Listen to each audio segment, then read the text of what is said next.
这次 V57的系统更新我称之为 Quid 3 Ready Version， 因为正式推送给用户要到下个月，而9月份底，也就是倒计时不到1个月，便是 Meta 的 Connect 大会，所以 Quid 3出厂的默认系统版本大概率就是 V57。因此 V57有个最为明显的改变，现在开机启动之后，确定好安全区范围，会自动以透视模式的主控室跳出 Home 菜单，而不是之前的各种虚拟环境主控室。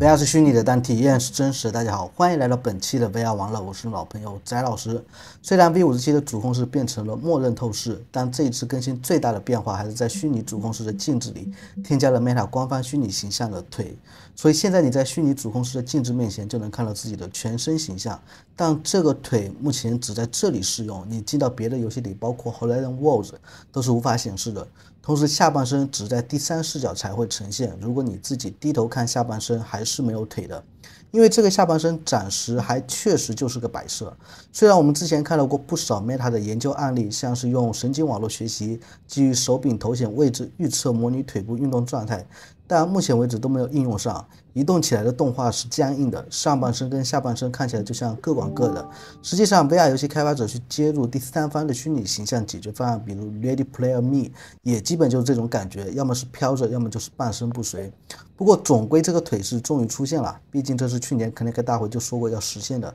而且也只有显示全身之后，Quid 2里面这些无人关心的付费服装才会有人去买。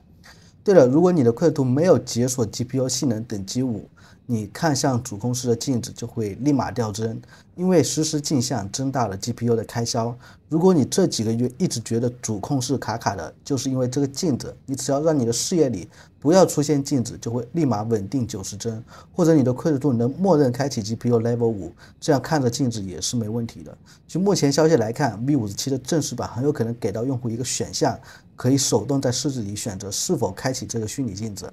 还有就是现在虚拟主控室你可以直接自由距离的传送移动，不像之前是传送到固定点位上。不过每个虚拟主控室可移动范围都是有被规定好的，并不是完全的无限制。接下来是关于手势追踪的部分，虽然是 V56推出了手势追踪 2.2， 但不升级到 V57就不确定是否真的收到了手势追踪 2.2。不得不说，每一次Quid 2的手势追踪提升都会让人感觉印象深刻。现在在常规的手追使用场景下，减少了高达 40% 的延迟，在快速移动过程中减少了高达 75% 的延迟，也就是像健身之类需要全臂移动的场景。因此 Meta 把高频率下的手势追踪取了个新名字，叫做快速移动模式。同时他们还推出了一个免费的裸手节奏拳击游戏，叫 Move Fast， 可以让大家感受快速移动模式的效果。试完之后只能说绝了，稳的一批，大家懂的都懂。而关于同时一边手势追踪一边使用 VR 手柄的功能也已经开始测试，它们叫做多模态模式，目前只适用于 Quid Pro 的手柄，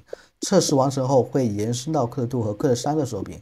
关于手势追踪，我觉得很多朋友还没有意识到Quid 3的深度传感器的作用。据目前的信息来看，Quid 3的深度传感器很大概率是结构光而不是ToF，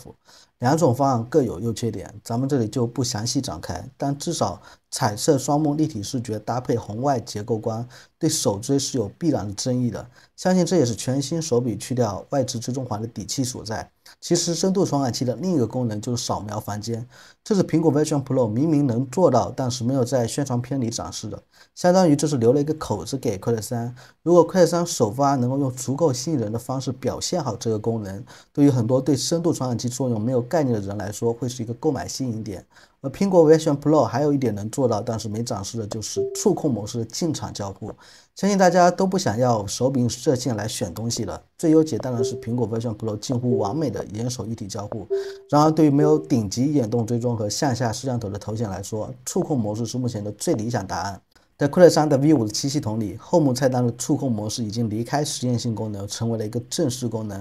Meta 调大了触控模式下的窗口面积，使得更容易点击，相应的还增加了点中时音效的音量，配合手势追踪 2.2 的效果，现在裸手下使用触控模式非常流畅，也很符合直觉。当然频繁抬手终归是会有累的时候，配合手柄使用触控模式其实是最适宜的。不用担心跟踪的问题，所以这张体积更小、重量更轻的全新手柄会更能提升触控模式的重要性。毕竟触控模式本身就是将使用手机和平板的方式挪到 VR 里，别说什么学习成本低啊，而是压根不需要学习成本。为此 Meta 新添加了自然手部姿势动画，就是现在当你拿着手柄操作点触时，不再显示你的手拿着手柄模型，而是只出现你的虚拟手，就好像你在用手势追踪一样。我个人强烈建议未来 Meta 把触控模式当成默认的 Home 菜单交互形式。